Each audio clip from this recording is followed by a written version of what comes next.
I am thrilled to be able to share some stories, successes, and the evolution of a community movement and a program that's supporting community to rewild Perth and bring nature home to our city.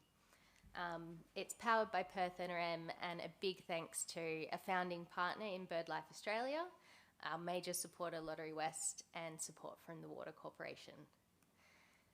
And thank you to the organisers and other presenters for acknowledging the traditional custodians of our country. I'd like to add my respects to those and the continuing culture of caring for country, for water, and the importance of community, which is what I'm talking about today, the power of people. So one of the most important people in my life is my mum, and this is Karen. She, along with my father, have been rewilding their property in Baldivis for years and inspiring me to get into my own studies and involvement in rewilding. And the first thing to think of when you mention the word rewild, which has grown in popularity, is what is it? So there were some conversations around it at the last biodiversity conference, and internationally it's shown to be defined as many different things. So on the whole, it's reconnecting isolated areas of wild nature and creating wildlife corridors to enhance biodiversity and support wildlife. In a city context, in an urban landscape that has been dramatically transformed, we're never going to get it back to exactly how it was. But we can create a resilient system where we can coexist with plants and animals in these systems. And what we're doing is making people and urban living part of that strategy. So empowering people to make a difference on residential properties and then connecting them to those existing larger natural landscapes and forgotten spaces within our city, so that we can create our corridors and create an ecologically permeable city, allowing animals to move and survive in our city. And I checked it this morning, we have got more than 1,000 rewild gardens on the map, and this morning it was 1,172 gardens. So it's a growing movement, and it's really exciting to see how much change that we can make. One of the communities of practice which we are a part of and that's so important is the NatureLink Perth Committee, community of practice, which supports, connects and advocates for individuals and organisations to transition Perth to a nature-linked city. And nature links are nature-friendly pathways that are joining those critical natural areas in our city and that provide the least risk to species moving across the urban landscape. So one of their flagship programs has been doing mapping, which maps out those pathways and the different land parcels and providing practical solutions for how you can create those corridors in different types of land use parcels. And then we get to support that by looking at those residential land use parcels and how people can do that on their own, in their own households. The NatureLink Perth interns, as I said, there's practical solutions. So they've done a heap of projects and there's amazing resources on the NatureLink Perth website. So I highly recommend checking those out. There's also a poster just outside the door to the left, and Dr. Jane Chambers is in the room and would love for you to come along and have a chat to her about them.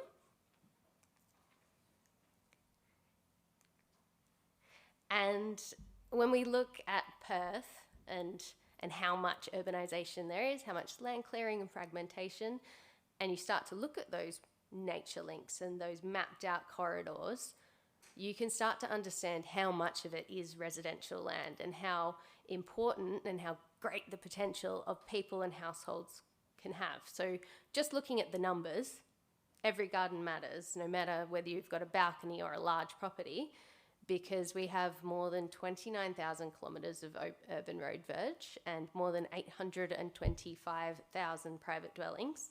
So if we just converted the lawn to a habitat garden, and we had 10% of people doing this and 10% of people installing, say, a banksia or bird bath, that's an extra 870 hectares and 82,500 new points of habitat connecting across the landscape.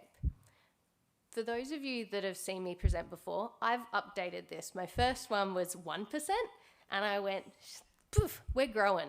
I'm going to make it 10% this time, because I think we're getting there. And I know that obviously there's so many organisations represented in the room, and individuals and volunteers and people that are the land managers. They're the carers of country on their own little patches of land. Your garden, you become the steward of that area. And I think that we can make such a huge difference that I'm moving on to 10% and I want it to get up to 20, 30, 40, and I think that we can do it. And the way that we're going to work with and support those in policy and land management is to empower community through exemplifying and encouraging. So exemplifying by showing inspirational gardens and natural areas and the people that are doing the things. Encourage and support existing and provide new incentives and policy advocacy, and then enabling and engaging community. So enabling them with the skills and the knowledge and the inspiration to rewild in their own patch, and then engage them, and not just engage community, but engage government, business, industry to do this together. And so what we're doing is we're building a vibrant, connected, empowered community movement that we enable through those skills and knowledge, making a really accessible and accurate resource that is available online. So for those that haven't visited the ReWild Perth website yet, I highly recommend you do it today. Go add your garden to the map. And what it does, by signing on, which is completely free and is really simple, you're just chucking in the size of your garden, the suburb that you live in, and whether you own a pet, and you get a tailored garden action plan. And this means that you can see the actions, which can be plants, structures, or sustainable activities that you can do in your own garden. So a balcony list is going to be completely different to a large property. And then each of the plants on there have growing guides. The structures have designs and installation guides, and the actions like responsible pet ownership have guidelines across that, and each of those are connected to other resources and especially citizen science projects. And then all of those actions are also attached to animal profiles. So if you search, say, a splendid blue fairy wren, and again, for anyone who's heard me talk, Frank in my garden, I can search Frank's profile, and Frank will come up with the plants, the structures, and the actions which will support him in my garden, in which I can install, and I can use my action plan to monitor what I've done. So we can start measuring the impact of gardens in Perth.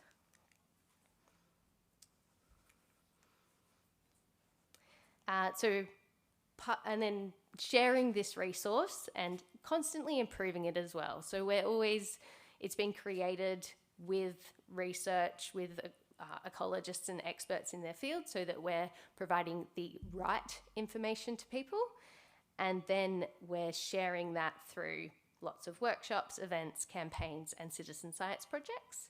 And many of you who were here yesterday would have heard Dr. Laura Skates share about the Gardening for Wildlife project, which just proved that gardens can make a big impact, that habitat structures in urban areas can support wildlife and us. It also supports human well-being. And one of the quotes was from that project where there was surveys conducted throughout an 18-month wildlife monitoring project in gardens over the southwest of Australia. And there were also sociological surveys looking at human health and wellbeing factors and connectedness to nature. And then there was also a number of semi-structured interviews which were conducted with some absolutely beautiful quotes, and I just had to put one of my favourites in here that said, "I am so loving being part of this, and it has really helped put me back in touch with nature again after what has been a hard year. Thank you for helping me find my sunshine again." So the power of a garden for water-sensitive urban design, for supporting wildlife and plant diversity, and for human health and well-being. We're also showcasing inspirational gardens and people, and we've had some absolutely amazing profiles of the people of ReWild that just go to show exactly what can be done in a garden. We're also installing a demonstration training garden at the Perth NRM office in Tech Park in Bentley, and then we're working with a few other organisations to put in some other demonstration gardens alongside sharing seasonal newsletters and supporting and sharing greening programs. And then, as I mentioned, it's collaborating for collective impact. So the power of the individual when we do it together is really shown when you add all the patches of land, the patches of garden together. So it's uniting those efforts to grow a greener, water-sensitive Perth, and providing the resources and project collaboration, lots of partnerships, and a big thank you to many faces in the crowd that have been part of a ReWild Perth think tank to guide the direction of the program. So thank you very much for having me along today. Join us in rewilding Perth and bringing nature home. Thank you.